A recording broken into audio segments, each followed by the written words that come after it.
Mes frères et sœurs m'ont banni de leur mariage pendant des années. Alors, quand ce fut mon tour de me marier, je leur ai fait goûter à leur propre médecine. En grandissant, j'ai toujours été la plus jeune. Je m'appelle Emma, et je suis la dernière d'une famille de 5 enfants.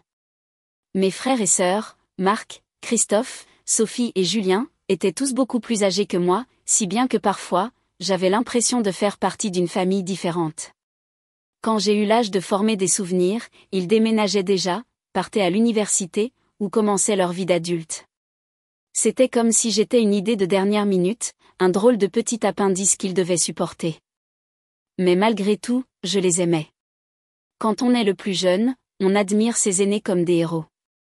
Je pensais que Marc était le summum quand j'étais petite. C'était le grand frère cool qui ne pouvait rien faire de mal. Christophe était plus calme et plus sérieux, mais je l'adorais quand même. Sophie était ma grande sœur, celle dont j'espérais toujours qu'elle me laisserait entrer dans sa vie et me montrerait comment être comme elle. Et Julien, le petit dernier des aînés, se sentait le plus proche de moi en âge, mais même lui me tenait à distance. La première fois que j'ai vraiment réalisé à quel point je ne comptais pas pour eux, ce fut au mariage de Marc. J'avais 10 ans. 10 ans, c'est cet âge bizarre où l'on se sent assez vieux pour être inclus dans les affaires d'adultes, mais encore assez jeune pour être traité comme un enfant. Quand Marc et sa fiancée, Claire, ont annoncé qu'ils auraient un mariage sans enfant, j'ai supposé que cela ne me concernait pas. Je veux dire, je n'étais pas une enfant quelconque qui allait jeter de la nourriture ou crier pendant les vœux. J'étais sa sœur. Je me souviens encore du jour où mes parents m'ont assise. J'étais tellement excitée, j'avais même demandé à ma mère si je pouvais porter l'un de ses colliers pour le grand jour. C'est là qu'elle l'a dit. Marc et Claire organisent un mariage réservé aux adultes, Emma. Tu ne pourras pas venir. Je l'ai regardée un instant, essayant de comprendre. Mais je ne suis pas comme les autres enfants, ai-je dit, essayant de la raisonner. Je serai sage. Je le promets. Elle m'a caressé la tête comme si j'étais un chiot. C'est juste pour les adultes, ma chérie. Tu comprendras quand tu seras plus grande. Je n'ai rien compris du tout. J'ai pleuré dans ma chambre pendant des heures. Marc était mon frère, et je voulais le voir se marier. Je voulais être là pour voir Claire, que je considérais déjà comme ma sœur, marcher dans l'allée. Mais à la place, mes parents m'ont laissé avec une baby-sitter. Je me souviens de la sensation de fixer l'horloge ce jour-là, imaginant tout ce que je ratais. Quand Marc est rentré de sa lune de miel, j'ai pensé que peut-être il en parlerait. Peut-être qu'il dirait qu'il était désolé que je n'ai pas pu venir ou me raconter une histoire drôle du mariage, mais il ne l'a pas fait. Il a agi comme si je n'en faisais même pas partie, comme si je ne valais même pas la peine d'être reconnu. 2 ans plus tard, Christophe s'est fiancé. J'avais 12 ans à ce moment-là, et je pensais que les choses seraient différentes. J'étais plus âgée, plus calme et très bien élevée. Je ne me plaignais pas et ne faisais pas d'histoire, et je m'assurais que tout le monde le sache. Alors, quand ils ont dit que son mariage serait aussi sans enfant, j'ai pensé, d'accord, mais cette fois, je serai invitée. Non. Encore une fois, j'ai eu le même discours. Christophe et sa fiancée veulent que le mariage soit réservé aux adultes. Emma, ce n'est pas personnel. Pas personnel. Ça me semblait personnel. Comment cela aurait... Mes tantes et oncles n'arrêtaient pas de dire des choses comme « C'est tellement rafraîchissant d'avoir un mariage sans enfants qui court partout, et les enfants rendent les choses tellement chaotiques. » Finalement, Sophie a cédé. La règle est devenue « Personne de moins de 16 ans. » J'avais 15 ans. 15 ans. Si proche que cela m'a semblé être une gifle. Je suis allée voir Sophie et j'ai demandé « Est-ce que je peux juste être une exception ? Je suis ta sœur. Je serai sage. Je le promets. » Sophie m'a regardée avec cette expression sérieuse et a dit « Si je fais une exception pour toi, qu'en est-il des autres enfants ? Ce ne serait pas juste. » Juste ? Tu te moques de moi ? J'ai craqué. J'ai commencé à crier « Ce n'est pas juste que je ne puisse aller à aucun de vos mariages. Je ne suis pas juste une enfant.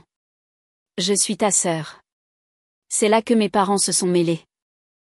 J'ai été punie pendant 6 mois pour avoir manqué de respect à Sophie et avoir créé du drame. 6 mois. J'ai passé la majeure partie de ce temps dans ma chambre, ruminant ma colère et ma peine. Quand Julien s'est fiancé, j'avais 17 ans, je n'ai même pas pris la peine de demander. Je savais déjà que je ne serais pas invitée. Bien sûr, l'annonce est arrivée. Mariage sans enfant. À ce stade, j'étais engourdie. Je n'ai pas pleuré. Je n'ai pas crié, et je n'ai pas demandé pourquoi. J'ai juste accepté. Mais ce qui m'a vraiment piqué, c'est que ma cousine Amandine, qui venait d'avoir 18 ans, était invitée. J'en ai entendu parler par la rumeur familiale. Apparemment, ils pensaient que 18 ans était la limite. L'ironie ne m'a pas échappé. Amandine n'avait que quelques mois de plus que moi, mais elle a pu y aller parce qu'elle avait atteint l'âge magique de l'âge adulte. Quand mes parents m'ont demandé pourquoi je n'avais pas fait un grand coup pour féliciter Julien, j'ai juste haussé les épaules. Je lui ai envoyé un SMS rapide. Félicitations. J'espère que c'est une belle journée. Puis je me suis enfermée dans ma chambre comme je le faisais toujours. À ce stade, j'avais commencé à me désengager émotionnellement. J'ai réalisé que je ne comptais tout simplement pas pour eux. Je n'étais pas leur petite sœur. J'étais juste une enfant à laquelle ils pensaient à peine. Et ça faisait mal. Ça faisait vraiment, vraiment mal. Des années se sont écoulées après le dernier mariage. J'ai arrêté d'essayer de m'intégrer dans la vie de mes frères et sœurs parce qu'honnêtement, j'en avais juste marre. Marre d'être celle qui est laissée de côté. Marre d'être la sœur enfant dont personne ne se souciait, sauf quand cela les arrangeait.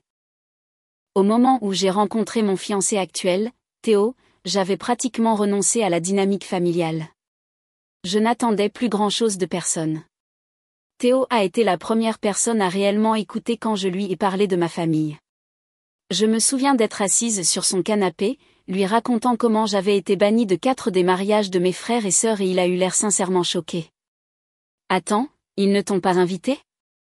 Même quand tu avais genre 15 ans ? » ?»« Non, ai-je dit, essayant de faire comme si ça ne faisait plus mal. »« Mais qu'est-ce que c'est que ça ? Tu es leur sœur, a-t-il dit. » Il est resté assis là, secouant la tête pendant une minute avant d'ajouter, « C'est vraiment n'importe quoi. » Je crois que c'est à ce moment-là que j'ai réalisé que c'était vraiment n'importe quoi. J'avais passé tant d'années à me convaincre que c'était normal. Les mariages sans enfants semblaient raisonnables sur le papier. Ce n'était pas comme si j'étais délibérément ciblée, n'est-ce pas ? Mais non, 4 fois, ma famille a choisi de m'exclure. Pas un seul frère ou sœur n'a pensé, tiens, Emma devrait être là. Ce n'était pas normal. Alors, quand Théo et moi nous sommes fiancés quelques années plus tard, je savais une chose avec certitude. Mon mariage allait être différent. Mon mariage allait être rempli de gens qui se souciaient réellement de moi. Des gens qui voulaient me célébrer, pas seulement venir parce que c'était attendu d'eux. C'est là que j'ai pris ma décision. Je n'inviterai pas mes frères et sœurs. Ce n'était pas un grand moment dramatique. Je n'ai pas écrit de lettre de colère ou ne l'ai pas annoncé dans le groupe de discussion familiale. Je les ai simplement retirés de la liste des invités. Aussi simple que cela. Je savais que ça allait exploser tôt ou tard, mais je me suis dit que je verrais bien quand ça arriverait. Le premier signe de problème est apparu environ 2 mois avant le mariage. Ma mère m'a appelée au hasard un après-midi, agissant étrangement joyeuse. J'aurais dû savoir que quelque chose se passait. « Alors, Emma ?» a-t-elle dit avec cette voix qu'elle utilisait toujours quand elle voulait quelque chose. « Comment avancent les préparatifs du mariage ? » ?»« Bien, ai-je dit prudemment. Tout est presque terminé. »« C'est génial, » a-t-elle dit, s'arrêtant un instant avant d'ajouter. « Tes frères et sœurs n'ont pas encore reçu leurs invitations. Tu les as déjà envoyés ? » Mon cœur a commencé à battre la chamade. Je ne voulais pas avoir cette conversation. Pas encore. Si, je les ai envoyés, ai-je dit, essayant d'avoir l'air décontracté. Elle n'a pas manqué un battement. Eh bien, ils n'en ont pas reçu. Peut-être qu'elle s'est perdue dans le courrier. J'ai soupiré. Maman, je ne les ai pas invités. Il y a eu un silence à l'autre bout du fil, juste une pause lourde et choquée. Puis vint l'explosion. Quoi, Emma ? Comment as-tu pu ne pas inviter ta propre famille ? Tes frères et sœurs ? Qu'est-ce qui ne va pas chez toi? J'ai serré le téléphone et j'ai essayé de rester calme. Ils ne m'ont pas invité à leur mariage, maman. Pas un seul d'entre eux. Alors, je leur rends l'appareil. C'est juste. Elle avait l'air de penser que je venais de commettre un crime. C'était différent. Tu étais jeune. Il ne voulait pas te faire de mal. J'ai ri amèrement. Eh bien, ça a fait mal quand même, et maintenant j'en ai fini de faire semblant que ce n'est pas le cas. Elle a immédiatement commencé le chantage émotionnel. Emma, tu es méchante. La famille, c'est la famille. Tu ne les ignores pas comme ça. Qu'est-ce que les gens vont penser? Et voilà. Qu'est-ce que les gens vont penser? La préoccupation préférée de ma mère. Je l'ai coupée avant qu'elle ne puisse dire autre chose. Je me fiche de ce que les gens pensent, maman. C'est mon mariage et je n'invite que les gens qui se soucient de moi. Ils ne se sont pas assez souciés pour m'inclure dans leur grand jour, alors je ne vois pas pourquoi ils méritent d'être au mien. Elle m'a raccroché au nez. Je n'ai pas été surprise. Cette nuit-là, le groupe de discussion a explosé. Ça a commencé avec Sophie, fausse comme d'habitude. Salut, Emma. Il s'est passé quelque chose avec le courrier? Nous n'avons pas encore reçu nos invitations. Puis vint Christophe, direct comme toujours. Qu'est-ce qui se passe? Pourquoi ne sommes-nous pas invités? J'ai fixé mon téléphone pendant un long moment, hésitant à répondre. Une partie de moi voulait tout déballer, leur dire exactement à quel point ils m'avaient blessé au fil des ans. Mais une autre partie de moi n'en voyait pas l'intérêt. Ils ne comprendraient pas.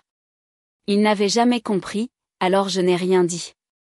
J'ai juste laissé le chat en mode lu. Théo a remarqué que j'étais silencieuse pendant le dîner et a demandé ce qui n'allait pas. Je lui ai montré les messages et il a secoué la tête. Tu ne leur dois aucune explication, Emma. Ils ont fait leur choix. Oui, mais... J'ai laissé ma phrase en suspens. Ils vont me faire passer pour la méchante. Je le sais. Laisse-les faire, a-t-il dit fermement. Tu connais la vérité. C'est tout ce qui compte. Le lendemain, mes parents sont arrivés à mon appartement sans prévenir. Je n'ai même pas eu besoin de demander pourquoi ils étaient là. Ma mère est entrée en trombe dès que j'ai ouvert la porte. À quoi penses-tu, Emma? Ne pas inviter tes propres frères et sœurs à ton mariage? Quel genre de personne fait ça? J'ai essayé de rester calme, même si ma patience s'amenuisait. Maman, je t'ai dit qu'ils ne me considéraient pas assez importante pour m'inclure dans leur mariage, alors je ne les inclus pas dans le mien. Mon père a enfin pris la parole, d'une voix sévère. Tu es puérile, Emma. Tu t'accroches à quelque chose qui s'est passé il y a des années. C'est là que j'ai craqué. J'étais une enfant quand ils l'ont fait, papa. J'ai supplié d'être à leur mariage, et ils m'ont tous mise de côté. Ne me parlez pas d'être puéril quand c'est moi qui ai été laissée à pleurer à la maison 4 fois. Ils ne savaient pas quoi dire à cela. Ma mère avait l'air sur le point de pleurer, mais je ne l'ai pas laissé me culpabiliser cette fois. Vous pouvez continuer à les défendre si vous voulez, mais je ne changerai pas d'avis. S'ils se souciaient de moi, ils l'auraient montré à l'époque. Ils sont partis furieux et frustrés. Au cours des jours suivants, les messages de mes frères et sœurs sont devenus plus désagréables. Christophe m'a traité d'égoïste. Sophie a dit que je détruisais la famille. Julien n'a même pas pris la peine d'édulcorer les choses. Tu es mesquine, Emma. Grandis un peu. Je n'ai répondu à aucun d'entre eux. Je n'avais plus besoin de me justifier. Théo m'a serré dans ses bras un soir alors que je faisais défiler leurs messages et a dit « Je suis fier de toi, tu sais, de t'être défendu. » Et pour la première fois, je me suis sentie fière de moi aussi. Après le premier tour de drame familial, je m'attendais à ce que les choses se calment. Je me suis dit qu'ils grommelleraient entre eux pendant un moment, peut-être se plaindraient à des cousins éloignés, puis passeraient à autre chose. C'est ainsi que les choses se passaient habituellement quand ma famille n'obtenait pas ce qu'elle voulait. Mais j'avais sous-estimé l'ampleur qu'ils allaient donner à cette affaire. Cela a commencé modestement. Sophie, bien sûr, n'a pas pu s'empêcher de publier un statut passif-agressif sur Facebook. La famille est éternelle, même quand certaines personnes oublient ce que ce mot signifie. J'ai tellement levé les yeux au ciel que j'ai cru qu'ils allaient rester bloqués. Théo faisait défiler son téléphone à côté de moi sur le canapé, et quand je lui ai montré le message, il a secoué la tête. Elle a quel âge, 14 ans? En gros, ai-je marmonné, essayant de l'ignorer. Je me suis dit que cela n'avait pas d'importance. Je connaissais la vérité, et je savais que je ne faisais rien de mal, mais ça me dérangeait toujours. C'est difficile de ne pas se sentir blessé quand votre propre sœur se donne du mal pour vous critiquer publiquement. Cela ne s'est pas arrêté là. Au cours des jours suivants, de petites piques ont commencé à apparaître dans notre groupe de discussion familiale élargie. Je l'avais mis en mode silencieux il y a longtemps, mais Théo a quand même vérifié son téléphone un après-midi et a dit « Emma, tu devrais peut-être voir ça. » Les messages fusaient. « Sophie, c'est tellement triste quand la famille commence à privilégier les rancunes mesquines plutôt que l'amour. » Christophe, je ne comprends tout simplement pas. Je pensais que nous étions meilleurs que ça. Et puis Marc, le bon vieux Marc, celui qui est l'aîné et qui sait tout, a décidé de tenter sa chance. Je n'avais jamais réalisé à quel point tu gardais de l'amertume, Emma. C'est vraiment triste que tu ruines des relations pour quelque chose qui s'est passé il y a des années. J'ai fixé l'écran, mon sang bouillonnant. Il ne comprenait pas. Il ne comprenait toujours pas. Il faisait comme si j'exagérais un problème mineur, comme s'il n'avait pas passé toute ma vie à m'exclure. Je voulais répondre. Je voulais écrire chaque chose qu'ils avaient faite et leur faire voir à quel point ils étaient hypocrites. Mais je savais mieux. Me disputer avec eux ne ferait que leur donner plus de munitions. Ils transformeraient mes paroles en moi étant dramatique ou instable ou tout ce qu'ils voulaient dire pour éviter de prendre leurs responsabilités. Au lieu de cela, j'ai fait la seule chose à laquelle ils ne s'attendaient jamais. J'ai quitté le groupe de discussion. Cette nuit-là, ma mère m'a appelé. Je savais qu'elle avait entendu parler de l'incident du groupe de discussion car elle a immédiatement commencé à crier dès que j'ai décroché. « Emma, qu'est-ce qui ne va pas chez toi ? » ?»« Bonjour, maman, ai-je dit d'une voix neutre. « Ne commence pas avec cette attitude, a-t-elle claqué. Sais-tu ce que tu as fait ? Tes frères et sœurs ont le cœur brisé. Tu détruis cette famille. » Le cœur brisé ? J'ai ri amèrement. Ils m'ont ignoré toute mon enfance, mais maintenant ils ont le cœur brisé. Laisse-moi tranquille. Tu es tellement méchante, a-t-elle dit. Tu as toujours été comme ça, à garder rancune et à tout ramener à toi. C'est là que j'ai craqué. C'est moi qui garde rancune ? J'avais 10 ans quand Marc s'est marié. 10 ans. J'ai pleuré parce que je voulais être là et vous m'avez tous dit que je n'étais pas assez importante pour être incluse. Et ça ne s'est pas arrêté là. C'est arrivé encore et encore et encore. J'ai supplié d'être au mariage de Sophie et elle m'a dit non parce que ce ne serait pas juste. C'était il y a des années, a-t-elle dit d'un ton désinvolte. Oui, et je vis toujours avec ce que ça m'a fait ressentir. Vous avez tous décidé que je n'étais pas assez importante à l'époque. Pourquoi devriez-vous soudainement avoir une place au premier rang dans ma vie maintenant ? Elle n'avait pas de réponse à cela. Au lieu de cela, elle a essayé de renverser la situation. Il ne s'agit pas des mariages, Emma. Il s'agit de toi qui repousse tout le monde parce que tu es amère. Théo t'encourage probablement, n'est-ce pas ? J'ai gémi. Maman, arrête de blâmer Théo. Cela n'a rien à voir avec lui. Il s'agit de moi qui réalise enfin que je mérite mieux que d'être traitée comme si je ne comptais pas, sa voix s'est adoucie comme si elle essayait de jouer la mère inquiète. Emma, tu ne comprends pas. La famille, c'est tout ce qui te restera à la fin. Les amis et les partenaires vont et viennent, mais ta famille est éternelle. Non, ai-je dit fermement. La famille est censée se soucier de toi. Elle est censée t'aimer et te soutenir. Ce n'est pas ce que vous avez été pour moi. Elle a commencé à pleurer. De gros sanglots dramatiques que je savais être plus pour me culpabiliser qu'autre chose. Tu le regretteras un jour, Emma, a-t-elle dit à travers ses larmes. Tu verras. Je ne crois pas, ai-je dit doucement avant de raccrocher. Au cours de la semaine suivante, les choses ont empiré. J'ai bloqué Sophie et Christophe sur les réseaux sociaux parce que je ne supportais plus les commentaires sarcastiques constants. Ma mère a appelé Théo 2 fois, espérant apparemment le raisonner. Il n'a pas répondu. Puis Marc m'a envoyé un long email. Oui, un vrai email sur le pardon et l'unité familiale. Il a même eu le culot de citer un verset de la Bible sur le fait de laisser tomber la colère. Je n'ai pas répondu. Théo et moi nous sommes assis un soir et j'ai tout déballé. C'est comme s'ils étaient déterminés à prétendre que c'est moi le problème. Ils ne voient pas à quel point c'est n'importe quoi qu'ils m'aient ignoré pendant des années et qu'ils aient ensuite pété les plombs quand je me suis enfin défendue.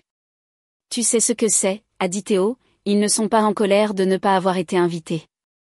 Ils sont en colère de ne plus avoir le contrôle sur toi. Cela m'a frappé comme un coup de poing dans le ventre. Il avait raison. Toute ma vie, ma famille m'avait traité comme une idée de dernière minute, comme quelqu'un qu'ils pouvaient ignorer quand cela les arrangeait. Mais maintenant que je faisais quelque chose pour moi, quelque chose qu'ils ne pouvaient pas contrôler, ils ne pouvaient pas le supporter. Ils s'en remettront un jour, ai-je dit, même si je n'étais pas sûre d'y croire. Et puis Théo a dit quelque chose qui m'est resté en tête. Peut-être qu'ils le feront, peut-être pas. Mais de toute façon, ce n'est pas ton problème. Il avait raison. Pour la première fois, j'ai réalisé que je ne devais rien à ma famille. Ni mon temps, ni mon attention, et certainement pas une invitation à mon mariage. Une semaine plus tard, mon père m'a envoyé un court SMS rempli de culpabilité. Emma, ta mère ne va pas bien. Elle est vraiment bouleversée par tout ça. Peut-être pourrais-tu reconsidérer. Je l'ai fixé longtemps avant de répondre. Peut-être qu'elle aurait dû y penser avant d'ignorer toutes ces années. J'ai appuyé sur envoyer, puis j'ai bloqué son numéro. Pour la première fois depuis longtemps, je me suis sentie libre. Les semaines précédant mon mariage furent un étrange mélange d'excitation et de tension. D'un côté, j'étais ravie d'épouser enfin Théo et de vivre le jour dont je rêvais depuis mon enfance. De l'autre, le drame avec ma famille persistait comme un invité indésirable. Mes parents avaient cessé de m'appeler directement, probablement parce que j'avais bloqué le numéro de ma mère après sa dernière crise, mais cela n'a pas arrêté les autres. Je n'avais pas parlé à ma tante depuis des années, alors j'ai été immédiatement méfiante quand son nom est apparu sur mon téléphone. J'ai répondu, et elle est allée droit au but. Emma, ma chérie, je ne comprends pas pourquoi tu en fais tout un plat, a-t-elle dit d'un ton doux mais condescendant. La famille est la famille. Ce n'est pas bien de laisser tes frères et sœurs de côté de ton mariage. J'ai soupiré, serrant un peu plus fort le téléphone. Tante Sylvie, il ne s'agit pas seulement du mariage. Cela fait des années que ça dure. Je ne changerai pas d'avis.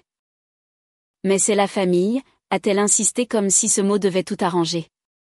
Je suis sûre qu'il ne voulait pas te faire de mal à l'époque. Tu ne peux pas simplement laisser tomber et être la personne la plus mature ? J'ai fermé les yeux, essayant de ne pas craquer. Être la personne la plus mature ne signifie pas laisser les gens te marcher dessus. Il s'agit de savoir quand se faire passer en premier. Il y a eu une pause à l'autre bout et je l'ai entendu soupirer dramatiquement. Eh bien, j'espère juste que tu ne le regretteras pas un jour. Ta famille va te manquer et ils ne seront pas là. Je n'ai rien dit. J'ai juste raccroché. Le matin du mariage, je me suis réveillée avec une étrange combinaison de paix et de nervosité.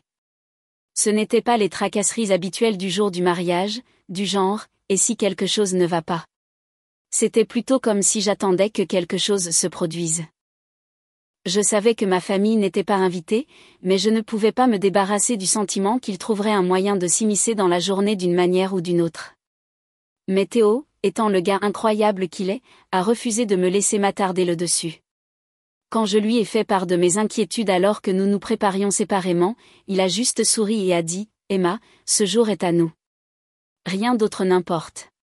Si quelqu'un essaie de le gâcher, je l'accompagnerai personnellement à la sortie. » Cela m'a fait rire, et pour la première fois depuis des semaines, je me suis sentie plus légère. Le lieu que nous avons choisi était parfait. C'était petit et intime, un jardin entouré de fleurs, des guirlandes lumineuses accrochées aux arbres, et un petit kiosque où nous prononcerions nos vœux. Je ne voulais pas un mariage gigantesque et élaboré. Je voulais quelque chose qui soit réel et rempli d'amour. Et c'est exactement ce que ce fut. Mes amis les plus proches étaient là, ainsi que quelques membres de ma famille élargie qui avaient été gentils avec moi au fil des ans. C'était juste. Tandis que je me tenais devant le miroir, apportant les dernières touches à ma robe, ma demoiselle d'honneur, ma meilleure amie, Jeanne, est entrée et a souri. « Tu es magnifique, Emma. »« Merci », ai-je dit doucement, sentant une vague d'émotion. Jeanne s'est assise sur le bord du canapé et m'a regardé un instant. « Tu vas bien ?» J'ai hésité avant de hocher la tête. « Oui, je suis juste, je ne sais pas, triste, je suppose. Pas à cause d'aujourd'hui. Aujourd'hui est parfait, mais à cause du fait que ma famille n'est pas là. » Elle a froncé les sourcils et s'est penchée en avant. « Emma, c'est normal de ressentir ça. Ce n'est pas parce que tu as fait le bon choix que ça ne fait pas mal. » Ces mots m'ont frappé de plein fouet. Je me suis tournée pour la regarder, les larmes aux yeux. Je voulais qu'il se soucie de moi, tu sais. Je voulais qu'ils se battent pour moi quand j'étais enfant, et ils ne l'ont jamais fait. Jeanne s'est levée et m'a serré fort dans ses bras. Tu n'as pas besoin de leur approbation. Tu as des gens qui t'aiment. Concentre-toi là-dessus. J'ai hoché la tête, prenant une profonde inspiration. Elle avait raison. Aujourd'hui, il ne s'agissait pas de ma famille. Il s'agissait de Théo et moi. Quand la cérémonie a commencé, j'ai été tellement submergée par la beauté de tout cela que j'ai oublié tout le reste. Je me souviens d'être restée au bout de l'allée, de fixer Théo et de penser, c'est ça. C'est ça le bonheur. Alors que je marchais vers lui, j'ai senti un sentiment de liberté m'envahir. Je n'étais plus la petite sœur oubliée. Je n'étais plus l'enfant qui suppliait d'être incluse et qui était repoussé. J'étais une mariée entourée de gens qui m'aimaient vraiment et voulaient me voir heureuse. Les vœux étaient parfaits. Théo a promis de m'aimer, de me protéger et de toujours rester à mes côtés, et j'ai promis la même chose. Au moment où nous avons dit « oui », il n'y avait pas un œil sec dans l'assistance, y compris le mien. La réception fut tout ce que j'espérais. Nous avons ri, nous avons mangé, nous avons dansé jusqu'à ce que nos pieds nous fassent mal. Mes amis ont porté un toast à notre santé, partageant des histoires drôles et des vœux sincères pour notre avenir. Les parents de Théo, qui avaient toujours été si gentils avec moi, m'ont dit qu'ils étaient fiers de m'avoir dans leur famille. À un moment donné, je me suis éloignée de la foule juste pour tout assimiler. Je me suis tenue au bord du jardin, regardant les lumières scintiller dans les arbres et les gens rire ensemble. Et je me suis sentie si pleine. Pendant tant d'années, j'avais cru aux mensonges que ma famille me racontait, que je ne comptais pas. Que je n'étais pas assez importante pour faire partie de leur vie. Mais en me tenant là, à regarder toutes ces personnes qui se souciaient vraiment de moi, j'ai réalisé quelque chose. Je comptais pour les gens qui méritaient vraiment de me connaître. Plus tard dans la nuit, alors que la réception commençait à se terminer, une de mes cousines m'a tirée à part. « Et, Emma, je ne devrais probablement pas dire ça, mais... » J'ai gémi. « Qu'est-ce que c'est encore ?» Elle a eu l'air penaude. « Ta mère et Sophie ont apparemment organisé une sorte de dîner ce soir, comme une alternative à ton mariage. » Je l'ai regardée pendant une seconde, puis j'ai éclaté de rire. « Tu es sérieuse ?» Elle a hoché la tête. « Je sais que c'est pathétique. Je pensais juste que tu devais savoir. » J'ai secoué la tête, toujours en riant. « C'est bien. Qu'elles organisent leur soirée de la pitié. J'espère que la nourriture est bonne. » J'aurais pu dire à ma cousine qu'elle s'attendait à ce que je sois en colère, mais honnêtement, je ne l'étais pas. Au contraire, c'était la preuve que j'avais pris la bonne décision. Ma famille avait passé toute ma vie à m'exclure, puis à essayer de le justifier. Maintenant que c'était moi qui posais la limite, ils ne pouvaient pas le supporter. À la fin de la nuit, Théo et moi avons partagé une dernière danse pendant que tout le monde se rassemblait autour de nous. Alors que nous nous balancions ensemble, j'ai murmuré, « Je suis si heureuse que nous ayons fait ça. » Il m'a souri. « Moi aussi, Emma. Ce n'est que le début. » Et pour la première fois, je l'ai cru. Ma famille n'était pas là. Ils n'ont pas pu voir le plus beau jour de ma vie. Mais c'était leur perte, pas la mienne. Car en regardant autour de la pièce, entourée d'amour et de rire, j'ai réalisé que j'avais tout ce dont j'avais toujours eu besoin. Et rien de tout cela ne venait d'eux. Je pensais que le pire était passé après le mariage. Je le pensais vraiment. La journée avait été parfaite, tout ce que j'espérais et plus encore. Et j'avais l'impression d'avoir enfin tourné la page des bêtises de ma famille. Il ne m'avait pas manqué à la cérémonie. Je n'ai pas passé une seconde à me demander ce que cela aurait été s'ils avaient été là. J'étais entourée de gens qui m'aimaient et c'était suffisant. Mais s'il y a une chose que j'ai apprise sur ma famille, c'est qu'ils n'aiment pas être ignorés. C'est presque comme s'ils ne pouvaient pas supporter le fait que j'étais heureuse sans eux. Alors, ils ont décidé de jeter de l'huile sur le feu une dernière fois. Cela a commencé par un message de Sophie une semaine après le mariage. Bien sûr, c'était Sophie. Elle avait toujours été la première à lancer la pierre quand il s'agissait de drame familial. J'ai vu des photos de ton mariage. Je n'arrive pas à croire que tu l'aies fait dans un jardin. Ça avait l'air décontracté, mais je suppose que c'est ce que tu voulais. J'ai fixé le message, stupéfaite. Elle ne pouvait même pas faire semblant d'être gentille. Il ne lui suffisait pas de me laisser tranquille. Elle devait trouver quelque chose à critiquer. J'ai été tentée de répondre par quelque chose de sarcastique. Quelque chose sur le fait que son mariage était peut-être plus chic, mais au moins le mien n'était pas rempli de faux sourires et de gens qui ne se souciaient pas de moi. Mais je me suis retenue. Je ne lui devais pas de réponse. Quelques jours plus tard, j'ai commencé à recevoir des messages de membres de la famille élargie dont je n'avais pas eu de nouvelles depuis des années. Apparemment, Sophie, Marc et Christophe menaient une sorte de campagne pour me faire passer pour la méchante. Ma tante Sylvie, oui, la même qui avait essayé de me culpabiliser avant le mariage, m'a envoyé un autre message. Emma, je ne sais pas ce qui s'est passé entre toi et tes frères et sœurs, mais ils sont vraiment blessés. Sophie dit qu'elle a essayé de te contacter et que tu l'ignores. Il est peut-être temps de laisser le passé derrière toi. J'ai soupiré et levé les yeux au ciel. Combien de fois devais-je expliquer cela ? Combien de personnes mes frères et sœurs avaient-ils besoin d'entraîner dans ce gâchis avant de réaliser que je ne céderais pas ? Théo a remarqué que j'étais frustrée et s'est assis à côté de moi. Encore un chantage émotionnel, a-t-il demandé, jetant un coup d'œil à mon téléphone. Oui, tante Sylvie encore. Elle dit qu'ils sont blessés. Il a ricané. Blessés parce qu'ils ne peuvent plus te contrôler. J'ai souri faiblement. Ils n'avaient pas tort. Je ne comprends pas. Ils m'ont ignoré pendant des années. J'ai supplié d'être incluse dans leur vie et ils m'ont mise de côté. Maintenant, tout d'un coup, je suis la méchante pour avoir fixé des limites. C'est toujours comme ça, a-t-il dit doucement. Quand tu commences à te protéger, les gens qui t'ont fait du mal sont les premiers à se plaindre.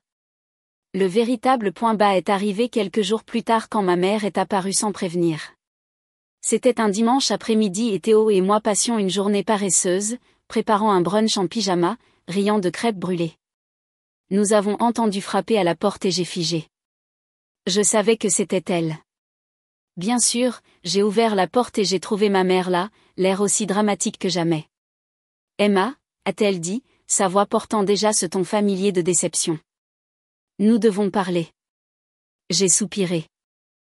Maman, ce n'est pas le bon moment. Elle s'en fichait. Elle a légèrement poussé la porte, essayant d'entrer. Théo est apparu derrière moi, posant doucement sa main sur mon épaule pour me soutenir. Emma, s'il te plaît, a-t-elle continué. Cela a assez duré. Tes frères et sœurs sont dévastés. Dévastés ? Pensez-vous vraiment que c'est ainsi que la famille devrait agir ? J'ai serré la mâchoire et j'ai gardé ma voix calme. Vous n'avez pas à venir ici pour me faire la morale, maman. J'ai invité les gens qui se soucient de moi à mon mariage. Ils n'ont pas fait le tri, et c'est de leur faute, pas de la mienne. Son visage a pris cette expression familière d'incrédulité, comme si elle ne pouvait pas comprendre comment je pouvais oser lui tenir tête. Tu ne penses pas ce que tu dis. Ils t'aiment, Emma. Ils sont ta famille. Non, maman, ai-je dit, ma voix ferme. Ils ne le sont pas. La famille ne te fait pas te sentir petite. La famille ne te laisse pas de côté quand tu es enfant et ne demande pas ensuite à faire partie de ta vie quand cela les arrange. J'ai passé toute ma vie à essayer de prouver que je comptais pour eux. Et ils ne s'en sont jamais souciés. J'en ai assez. Elle a cligné des yeux, stupéfaite et silencieuse pour une fois. Je pouvais dire qu'elle voulait argumenter, mais Théo s'est avancé, sa voix douce mais forte. Je pense qu'il est temps pour vous de partir, a-t-il dit simplement. Ma mère a regardé entre nous deux, son visage un mélange de colère et de tristesse. Tu le regretteras, Emma, a-t-elle dit, sa voix douce maintenant, comme si elle délivrait une prophétie. Nous te manquerons un jour, et nous ne serons pas là. J'ai rencontré son regard, impassible. Non, maman, je ne le ferai pas. Théo a refermé la porte derrière elle, et pendant un instant, je suis restée là, essayant de comprendre. Je pensais que je me sentirais coupable, mais ce n'était pas le cas. J'ai ressenti un soulagement. Le lendemain, j'ai reçu un SMS de Christophe. Maman a dit qu'elle était venue te parler et que tu lui as claqué la porte au nez. Très mature, Emma. Tu es devenue quelqu'un que je ne reconnais même pas, j'ai lu le message à voix haute à Théo, qui a secoué la tête. Bloque-le. Tu n'as pas besoin de ça. Et je l'ai fait. Un par un, j'ai bloqué chaque frère, sœur et parent qui avaient décidé de se joindre au train de la culpabilité. J'ai réalisé quelque chose d'important ce jour-là. Je ne leur devais pas mon temps, mon énergie, ni même une explication. Pendant des années, ils m'avaient fait me sentir invisible. Maintenant, je prenais le contrôle. Les semaines qui ont suivi ont été calmes. Pour la première fois depuis longtemps, sans les messages constants et les commentaires passifs-agressifs, j'ai enfin eu l'impression de pouvoir respirer. Théo et moi nous sommes concentrés sur l'installation dans notre vie de jeunes mariés, la décoration de notre petit appartement et la planification de notre avenir. Un soir, nous étions assis sur le canapé à regarder un film ringard, et Théo s'est tourné vers moi. Tu le regrettes, finalement, de ne pas les avoir eus au mariage ? J'y ai réfléchi un instant avant de secouer la tête. Non, je pensais que je le ferais, mais non. J'ai passé tellement de temps à essayer de gagner leur approbation. Et pourquoi faire ? Il ne me manque pas. Ça ne me manque pas de me sentir pas assez bien. Il a souri et m'a serré la main. Bien. Tu mérites mieux. Et il avait raison. Je méritais mieux. Un mois après le mariage, j'ai reçu un dernier message. Cette fois, c'était du numéro de Sophie, envoyé via un autre téléphone puisque je l'avais déjà bloqué. Tu as détruit cette famille, Emma. J'espère que tu es heureuse. J'ai fixé l'écran pendant une seconde avant de supprimer le message. Je ne me sentais même plus en colère. Je me sentais juste libérée parce que j'étais heureuse. Pour la première fois de ma vie, je ne courais pas après leur approbation. Je ne mendiais pas des miettes d'amour et d'attention. J'étais entourée de gens qui se souciaient de moi, et c'était suffisant. Ça l'avait toujours été.